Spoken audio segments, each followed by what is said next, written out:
नमस्कार विद्यार्थी मित्रांनो, या सिरीज मध्ये तुम्हा सर्वांचं स्वागत आहे। गेल्या बऱ्याच दिवसापासून ही आपली सिरीज बंद होती, पण आता समर वॅकेशन्स असल्यामुळे ही सिरीज कंटिन्यू असेल। आज आपण इयत्ता 10वीचा ग्रॅव्हिटेशन हा चॅप्टर बघणार आहोत। मुळात मुलांनी ग्रॅव्हिटेशनला खूप अवघड बनवून ठेवले की ग्रॅव्हिटेशन हा खूप अवघड धडा आहे, फिजिक्सचा धडा आहे। पण ग्रॅव्हिटेशन हा सोपाच आहे, पण त्याच्या अगोदर आपल्याला काही त्याच्या संकल्पना क्लिअर असणं गरजेचं आहे। ज्यावेळेस कन्सेप्ट क्लिअर असतात त्यावेळेस तो चॅप्टर आपोआप आपल्याला इझी जायला लागतो। तर आपण 6वी, 7वी आणि 8वीच्या वर्गामध्ये फोर्स बद्दल माहिती घेतलेली आहे। तर फोर्स काय असतो, तर it is push or pull to an object. It is a physical quantity that changes state of rest of uniform motion.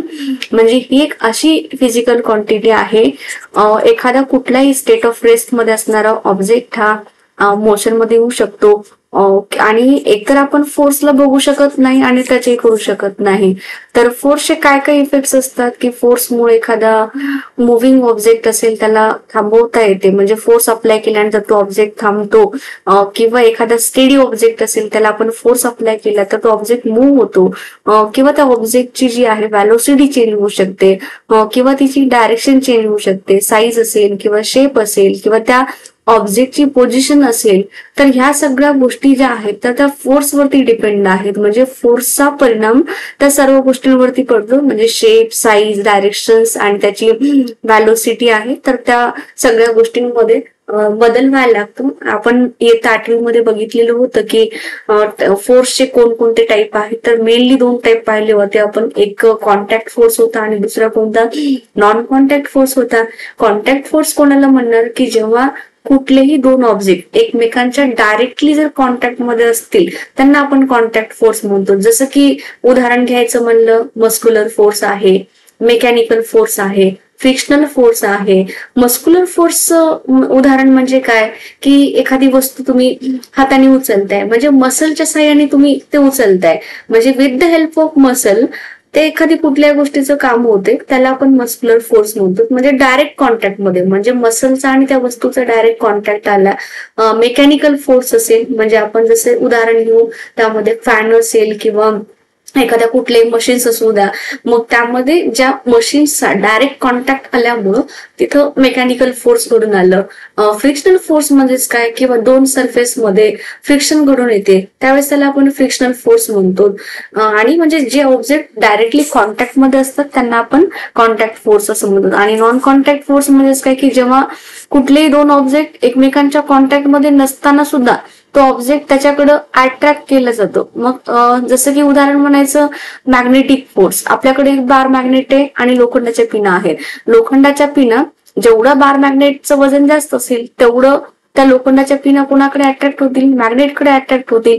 म्हणजे विदाऊट आपण त्याला डायरेक्ट कॉन्टॅक्ट न करताना सुद्धा तो ऑब्जेक्ट जो आहे त्या वस्तूकडे अट्रॅक्ट झाला आणि त्यांच्यामध्ये एक विशिष्ट असं फोर्स घडून आलेला आहे।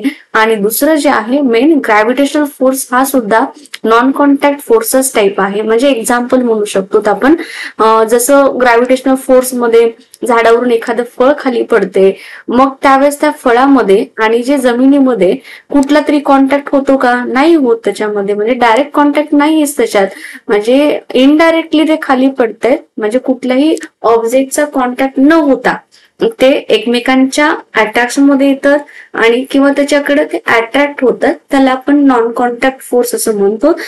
त्यामध्ये नॉन कॉन्टॅक्ट फोर्स मध्ये आपण जे उदाहरणं बघितली, एक ग्रॅव्हिटेशनल फोर्स आहे आणि दुसरा कोणता मॅग्नेटिक फोर्स, आणि अजून एक आपण त्यामध्ये घेऊ शकतो इलेक्ट्रोस्टॅटिक फोर्स पण आहे। हे पण आपल्याला पूर्वी झालेलं आहे की ज्यावेळेस आपण आपल्याकडे एक कोंब आहे आणि मग तो केसांवरती रब केलं आणि मग कागदाची जी तुकडं आहेत खाली टाकलं, तर ती कागदाची तुकडं त्या कॉम्बला अट्रॅक्ट होतात। म्हणजे हा फोर्स कोणता आहे, नॉन कॉन्टॅक्ट फोर्सच आहे, म्हणजे डायरेक्ट कॉन्टॅक्ट मध्ये न येता तो ऑब्जेक्ट त्याच्याकडे अट्रॅक्ट होतो। तर आज आपण आपल्या चॅप्टरच्या मूळ संकल्पनेकडे जाऊया, तो म्हणजे आहे ग्रॅव्हिटेशनल फोर्स कडे। ग्रॅव्हिटेशनल फोर्स हा काय असतो, तर जगातल्या किंवा कुठल्याही याच्यामध्ये युनिव्हर्स मधले कुठलेही 2 ऑब्जेक्ट घ्या, त्या 2 ऑब्जेक्ट मध्ये एक डेफिनेट फोर्स असतो आणि तो डेफिनेट फोर्स असल्यामुळं प्रत्येक ऑब्जेक्ट एकमेकांकडे अट्रॅक्ट होतो, त्याला आपण ग्रॅव्हिटेशनल फोर्स म्हणतो। म्हणजेच it is the force of attraction present between any two object in the universe. म्हणजे युनिव्हर्स मधल्या कुठल्याही दोन ऑब्जेक्ट मध्ये डेफिनेट फोर्स हे प्रेझेंट असणारच आहे, पण त्यामध्ये जे फोर्स आहे, कोणाच्या फोर्स हा कमी असेल आणि कोणाकडे फोर्स जास्त असेल, मग हे असं का झालं तर त्यांच्या मासेसमुळे होऊ शकते. आणि ह्या ग्रॅव्हिटेशनल फोर्सचा शोध कोणी लावला? Isaac Newton. Sir Isaac Newton. ज्यावेळेस ते झाडाखाली अभ्यास करत होते त्यावेळेस तो सफरचंद खाली पडतो आणि मग त्यावेळेस त्यांनी बराच विचार केला की हा सफरचंद व्हर्टिकली डाऊनवर्डच का आलेला आहे, अपवर्ड का गेला नाही, हॉरिझॉन्टल डायरेक्शन मध्ये का गेला नाही, किंवा इन्क्लाइन प्लेन मध्ये का गेला नाही. म्हणजे ह्या सगळ्या प्रश्नांनंतर त्यांना एक असं उत्तर सापडलं की बाबा पृथ्वीच्या सेंटरकडे असं काहीतरी आहे की जो प्रत्येक ऑब्जेक्ट त्याच्याकडे अट्रॅक्ट होतो, आणि त्या फोर्सला त्यांनी ग्रॅव्हिटेशनल फोर्स असं नाव दिलेलं होतं. आणि हा फोर्स इन्व्हेंट करणारे पहिले सायंटिस्ट कोण होते? सर आयझॅक न्यूटन होते. मग आता दुसरे एक्झाम्पल आपण बघूया, सेंट्रिपिटल फोर्स. सेंट्रिपिटल फोर्स म्हणजेच काय? सेंटर सिकिंग फोर्स असते.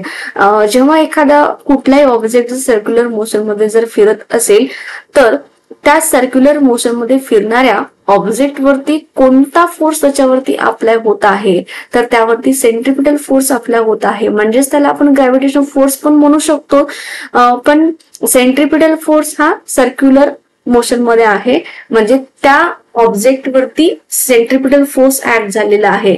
तो ऑब्जेक्ट कंटिन्यू कधीपर्यंत फिरत राहणार आहे, म्हणजे सर्क्युलर मोशन मध्ये, जोपर्यंत त्याच्याकडं व्हॅलोसिटी आहे. आणि जेव्हा कधी तो ऑब्जेक्ट सर्कलच्या कुठल्याही जर पॉइंटला त्याची व्हॅलोसिटी व्हॅनिश झाली किंवा व्हॅलोसिटी आपण थांबवली देण्याची, मग त्यावेळेस तो ऑब्जेक्ट टँजेन्शियल पोझिशन तयार करतो आणि तिथून 90 डिग्रीचा अँगल करून तो समोर जातो. म्हणजे तुम्ही म्हणशाल की हे जे सॅटेलाइट आहेत किंवा प्लॅनेट्स आहेत किंवा सूर्याभोवती बाकीचे जे काही प्लॅनेट्स फिरतात, मग यांच्यामध्ये कोणत्या प्रकारचा फोर्स आहे? इथं पण ग्रॅव्हिटेशनल फोर्स तर त्या दोन ऑब्जेक्ट मध्ये प्रेझेंट आहेच, पण त्याचबरोबर त्यांच्यावरती सेंट्रिपिटल फोर्स ऍड झालेला आहे.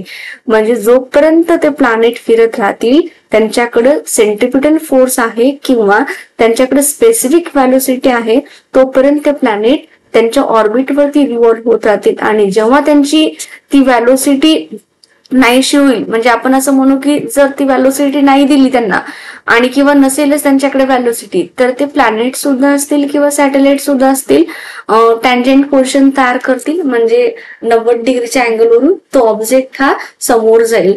म्हणजे हा झाला आपल्याला सेंट्रिपिटल फोर्स. आणि ह्या अगोदर आपण बघितले ग्रॅव्हिटेशनल फोर्स. ग्रॅव्हिटेशनल फोर्स बद्दल आपल्याला बरंच काही शिकायचं आहे, जे आपल्याला पुढच्या पार्ट मध्ये येईल. आता फक्त आपण त्याच्या संकल्पना पाहिलेल्या आहेत. आज आपण बघितलो की फोर्स म्हणजे काय, तर फोर्सचे टाइप्स कोणते आहेत, फोर्सचे इफेक्ट्स काय काय आहेत, आणि त्याचबरोबर ग्रॅव्हिटेशनल फोर्स काय आहे, जो कुठल्याही दोन ऑब्जेक्ट मध्ये प्रेझेंट असणारे जे अट्रॅक्शन आहे त्याला आपण ग्रॅव्हिटेशनल फोर्स असं म्हणतो. आणि ह्या फोर्सचा शोध कोणी लावला, त्याचबरोबर सेंट्रिपिटल फोर्स कोणाला म्हणायचं?